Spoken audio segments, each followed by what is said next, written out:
ចាក្នុងនាមយើងជាឪពុកម្ដាយគ្រប់រូបយើងរមែងចង់ឲ្យកូនរបស់យើងនឹងទទួលបានសុខភាពល្អមានកម្លាំងប្រាជ្ញាស្មារតីល្អប្រសើរដោយក្មេងដតីឬក៏អាចលើសក្មេងដតីទៀតជាពិសេសគ្មានជំងឺប្រចាំកាយមកបៀតបៀនកូនរបស់យើង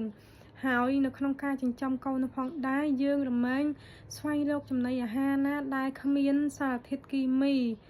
មិនថាជាការហូបចុកចំណីអាហារផ្លែឈើទេសូម្បីតែទឹកដែលយើងឲ្យកូនញ៉ាំនេះគឺត្រូវតែរក្សាអនាម័យជានិច្ចជាពិសេសទៀតកន្លែងគេងរបស់យើងឬក៏សម្លៀកបំពាក់របស់កូនក៏ត្រូវតែមានអនាម័យព្រោះកូនរបស់យើងរួមរស់នៅជាមួយយើងចាដោយសារគាត់ជាក្មេងដែរត្រូវការឪពុកម្ដាយជាអ្នកមើលថែឬក៏អាណាព្យាបាលជាអ្នកមើលថែឲ្យបានដិតដល់ម៉ត់ចត់មិនមែនគ្រាន់តែយើងបោសសម្អាតផ្ទះបានស្អាតបាតហើយយើងថាយើងមានអនាម័យមិនមែនទេគឺអាស្រ័យលើកន្លែងគេងរបស់យើង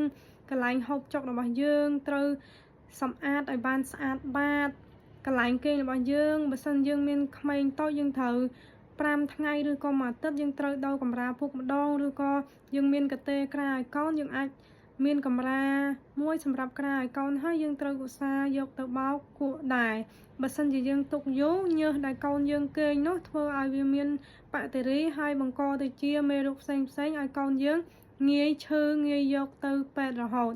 អញ្ចឹងនេះជាកត្តាដែលធ្វើឲ្យកូនរបស់យើងងាយឈឺហើយជាពិសេសនៅពេលដែលកូនញ៉ាំចំណីអាហារផ្សេងកូនអត់ចូលចិត្តញ៉ាំនេះអត់ចូលចិត្តញ៉ាំនោះអញ្ចឹងក្នុងនាមយើងជាឪពុកម្ដាយឬក៏ជាអ្នកចិញ្ចឹមយើងគួរតែនៅអង្គុយញ៉ាំជាមួយគាត់ដើម្បីគាត់មានអារម្មណ៍ថាពេលដែលគាត់ញ៉ាំគឺមានឪពុកម្ដាយឬក៏មានបងប្អូននៅញ៉ាំជាមួយគាត់អញ្ចឹងធ្វើឲ្យគាត់នឹងចង់ញ៉ាំបើសិនជាយើងអង្គុយបញ្ចុកគាត់តែម្នាក់ឯងនោះគាត់មានអារម្មណ៍ថាគាត់ឯកាគាត់អត់ចង់ញ៉ាំទេហើយជាពិសេសមួយទៀតគឺបន្លែផ្លែឈើណាដែលកូនយើងអត់ចូលចិត្តអញ្ចឹងកូនយើងអត់ចូលចិត្តជួនកាលមកពីកត្តា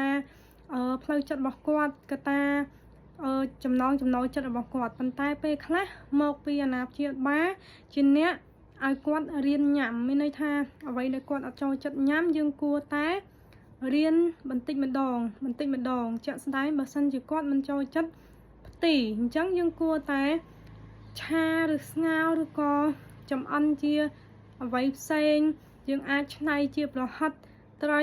ដែលយើងទិញមកពីផ្សារឬក៏យើងរកបានខ្លួនឯងយើងយកមកចិញ្ច្រាំឬក៏យើងយកមកច្របល់ចូលគ្នាคล้ายជាប្រហិតហើយយើងអាចច្នៃឲ្យកូនយើងញ៉ាំបាន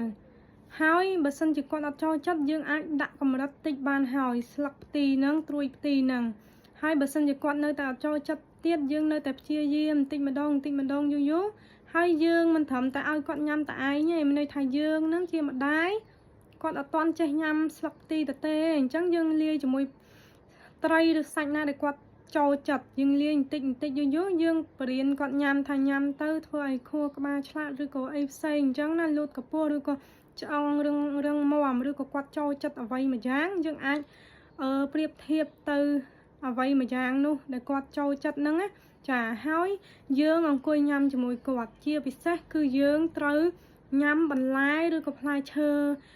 មួយណាដែលគាត់អត់ចូលចិត្តនោះនៅមុខគាត់ធ្វើឲ្យគាត់នឹងចង់ញ៉ាំដែរអញ្ចឹង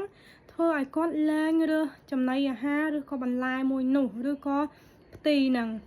នេះគឺជាបទពិសោធន៍របស់នាងខ្ញុំក្នុងការឲ្យបន្លែផ្លែឈើឬក៏ត្រីសាច់ទៅដល់កូនរបស់នាងខ្ញុំ